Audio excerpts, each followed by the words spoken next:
Good afternoon mga kabengbeng, especially sa ating mga kabengbeng from Zamboanga del Sur. Ayan mga kabengbeng. So meron tayo kabengbeng kabengbeng dyan sa Zamboanga del Sur. Napupuntahan ng unit na to mga kabengbeng. So walang iba, big shoutout sa ating kabengbeng na si Sir John Ray Kataga. So Sir John Ray Kataga, ito na po ang inyong Nimrod CO2 long tank threaded valve mga kabengbeng. Naka BSA black powder 4x44 na scope. Ayan, pure steel barrel mga kabengbeng.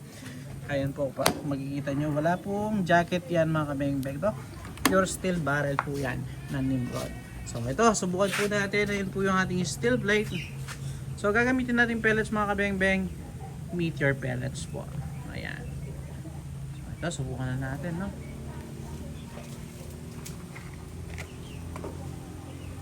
So Sir John Ray Kataga, gamit natin pellets, Meteor pellets, unresized, unsorted, straight from the box na makabala. First shot po tayo. First shot. Second shot. Ganda, tumama sir. Pangatlo. Grabe yun. Pang-apat. At pang-lima. Grabe yun sir, 5 out of 5. Napakagandang tumama. Subukan din natin sa Astro para malaman natin kung okay din siya sa Astro, para at least kung walang mabilan si sir ng pellet, if ever na okay siya sa Astro, mga kabengbeng, is may mabilahan pa siya, no? First shot sa Astro, bandang itaas. Second shot Astro po.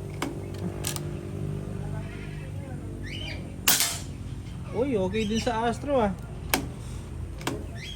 Third shot Astro. Pang-apat Astro po. So yun, may flyer sa Astro. So mas okay yata sa Meteor, no? So yun.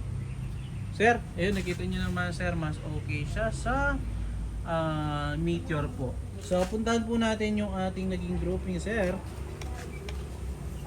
So sa Astro medyo may humiwalay dun sa kanyang groupings. So ito po ang ating unit sir, Sir John Ray Kataga. Sa Meteor sir, napakagandang tumama po, no? So ito po ang ating naging groupings mga kabengbeng.